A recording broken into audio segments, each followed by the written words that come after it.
The Hill and the New York Post have one of the most pathetic post-election stories here for us. They say Democrats Hillary Clinton and Tim Kaine are planning a thank you party next week for those who donated millions to their presidential campaign. The party at the Plaza Hotel's Grand Ballroom on December 15th is expected to feature fashion icon Anna Wintour, I'm probably mispronouncing that, investor Alan Patricof, and hedge fund manager Marc Lasry, and more. Yeah. I really can't figure out why the Democrats lost. It's so elusive. Why, oh, why did they lose? Maybe this is exactly why you lost. So understand, it's not like Hillary Clinton decided, here's what we'll do. We're going to get together with a bunch of union workers, a bunch of waitresses who make minimum wage. We're going to get together with a bunch of construction guys because they're the heart and soul of America, some people who lost their factory jobs. You know, we're going to get together with some civil rights protesters, and we're going to say, oh, thank you for all the help and how much you fought for me, and understand I'm still on your side, and I'll still fight to this day. They're not doing that. You want to know why? Shocker, Hillary Clinton does not give a fuck about those people. She cares about her donors. Now, contrast this with what Bernie Sanders has been doing post the election. He went to Standing Rock. Bernie went to Standing Rock, where it's about 300 below zero, and he stood out there and he made a speech thanking Native Americans, thanking all the activists, thanking the water protectors, and saying how you guys are the future, you guys are the movement, you guys are important, and we're going to change the world together, and we're going to change it for the better. What's Hillary Clinton doing? I just told you. Let's meet with our donors in the Plaza Hotel's Grand Ballroom and talk about how rich we are and talk about how, oh, I love that you gave me $200,000 for my super PAC at this time, and thank you so much for doing it that time. And it's gross, man. It's gross. And we know that the conversations that are going to be going on, just like with David Brock, how David Brock said, I'm going to meet with George Soros and a bunch of billionaires because we're going to take down Trump.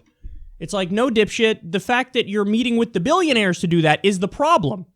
So you're going to have a room full of elites here patting Hillary Clinton on the back, and they're all going to be saying, well, you know, now we start from scratch and we rebuild, and then we'll beat Trump. No, you guys are now out of the process. I want to hear nothing from any of you. You guys are the goddamn problem.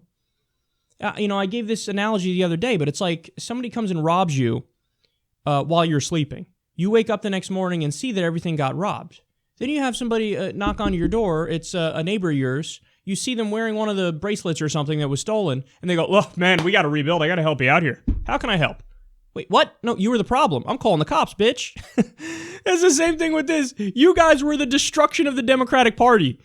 You couldn't beat a guy who said, I grabbed them by their pussy, I don't even wait. You couldn't beat a guy who had a 63% unfavorable rating during the general election. I mean, he was a reality show buffoon, a fake billionaire. He went bankrupt 6 times, but ran on his business record. You couldn't beat him. And now you're coming back around and saying, well, look, now it's time for, let's all sit down and figure this out. No, there's this thing called empirical reality. And that has demonstrated you guys are the last people to be able to weigh in on this and have your opinion taken seriously. So it's like you just flunked the easiest math test in the world, and then you come to me the next day and say, I'm applying for the job of math teacher. No. Go away. And they just don't get it. Understand, like, I don't even think that, so the Hill reported on this. Let's say somebody who was in Hillary Clinton's inner circle saw that the Hill reported on this. I don't even think they're cognizant enough of the mood in the country and the reality on the ground that they would even be ashamed. Like, you should be ashamed. You should think, oh my God, oh, that leaked. It leaked that I'm meeting, in a ritzy ballroom with millionaire donors and elites. Ugh, I don't want people to know that that's what I'm doing post-election. But they're so disconnected that they might just be like, yeah, oh, it leaked. Okay, cool. Whatever. No, but see, that makes us not like you. We don't like you. And we don't like you because those are the people you represent. Those are the people you care about. And this is why, white working class people really, really, really went against you. And the Democratic firewall fell. These were states that were supposed to easily go Democratic. But they didn't, because the Rust Belt said, well, you're the problem. Your husband signed NAFTA. You supported NAFTA. You haven't been strongly against TPP during this whole campaign. Trump brings it up every speech. Whatever. We're going for him. So apparently you don't learn, and you never learn, and you're fine with that, but you still want to have control. This isn't a conversation. This isn't a debate. Go sit outside. You're done.